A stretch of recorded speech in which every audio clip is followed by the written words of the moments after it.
যেই বলবে ৭২ সংবিধান চায় না সে টাটকা একটা রাজাকার।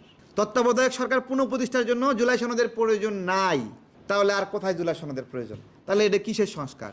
হান্নান মাসুদকে সংবিধান ইস্যুতে বিচারের মুখোমুখি করেন বা না করেন, কিন্তু চাঁদাবাজির ইস্যুতে তাকে বিচারের মুখোমুখি করা উচিত। জনগণকে একটা জিজ্ঞাসা, নাগরিকদের একটা জিজ্ঞাসা, তত্ত্বাবধায়ক সরকার ফিরায় আনার জন্য জুলাই সনদের প্রয়োজন আছে কিনা? নাই। তত্ত্বাবধায়ক সরকার পুনঃপ্রতিষ্ঠার জন্য জুলাই সনদের প্রয়োজন নাই, তাই না? এরপরে আসেন যে একজন ব্যক্তি দুইবারে বেশি প্রধানমন্ত্রী হবে না, এইটাও করার জন্য জুলাই সনদের প্রয়োজন আছে কিনা বলেন? তাহলে আর কোথায় জুলাই সনদের প্রয়োজন? আর কোন জায়গায় প্রয়োজন? কোন জায়গায় দড়ি লাগাবেন বলেন? এর মধ্যে তো স্বাস্থ্য সংস্কার নাই, এর মধ্যে তো শিক্ষা সংস্কার নাই, এর মধ্যে পুলিশ সংস্কারও তেমন কিছু নাই, তাহলে এটা কিসের সংস্কার? এইটা হলো রাজনৈতিক দলগুলোর ভাগাভাগির একটা সংস্কার। ভাগাভাগি, বুঝছেন? যে জনগণ যেই অংশকে ম্যান্ডেট দেয়নি সেই অংশের রাজনৈতিক কর্তৃত্ব প্রতিষ্ঠা করার সনদ হলো জুলাই সনদ। ভোট পাবে, আসন পাবে ৩০০টার মধ্যে ৩০টা, কিন্তু বলতেছে যে আমাকে সরকারি দলের সমান ক্ষমতা দিতে হবে। জুলাই সনদ তো এইটাই নাকি? জুলাই সনদ এটা না?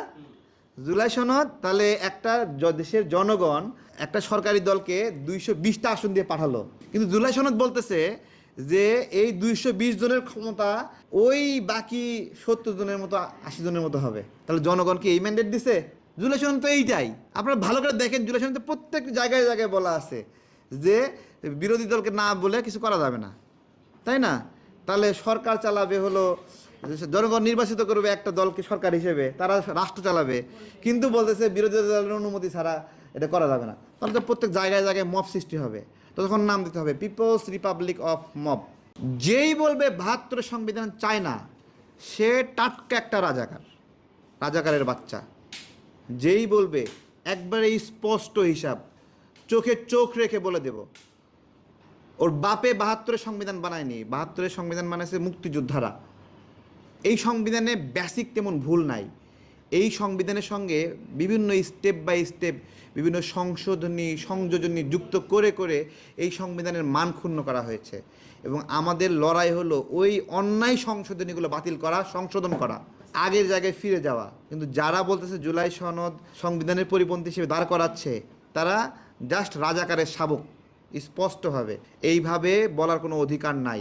এইভাবে ব্যানার ধরা আর বুকে গ্রেনেড বেঁধে যাওয়া এক জিনিস না, এক লড়াই না। এবং এই যে জুলাই সনদ আমরা যারা করলাম, আপনারা সংস্কার কমিশনে ছিলেন, ভাই কয়টা দল ছিল সেখানে? ১৫ থেকে ২০টা দল ছিল। এর মধ্যে ৩ থেকে ৪টা দল বাদে বাকি দলগুলোর কেউ এমপি হয়নি। তো এইটা হলো জুলাই সনদের মেকানিজম, যে কারা কাদের প্রস্তাব। এটা সারা বাংলাদেশের সবার প্রতিফলন না, সবার চিন্তার প্রতিফলন না, সকল রাজনৈতিক দলের প্রতিফলন না। ৬৩টা নিবন্ধিত রাজনৈতিক দল আছে, তার অর্ধেকও তো জুলাই সনদে স্বাক্ষর করেনি। তাহলে এটা সারা বাংলাদেশের প্রতিনিধিত্ব কীভাবে হয়? সেটাকে বলতেছেন আদালতের চেয়েও গুরুত্বপূর্ণ, সংবিধানের চেয়েও গুরুত্বপূর্ণ, জনগণের ভোটের চেয়ে গুরুত্বপূর্ণ। তাহলে কিভাবে হবে ভাই? হান্নান মাসুদকে সংবিধান ইস্যুতে বিচারের মুখোমুখি করেন বা না করেন, কিন্তু চাঁদাবাজির ইস্যুতে তাকে বিচারের মুখোমুখি করা উচিত। এটা কেন করতেছে না? একটা চাঁদাবাজকে সংসদে নিয়ে গেছে, এটা কোনো সহজ কথা বলেন? দেশে দেশে সবার সাথে দ্য নিউজ।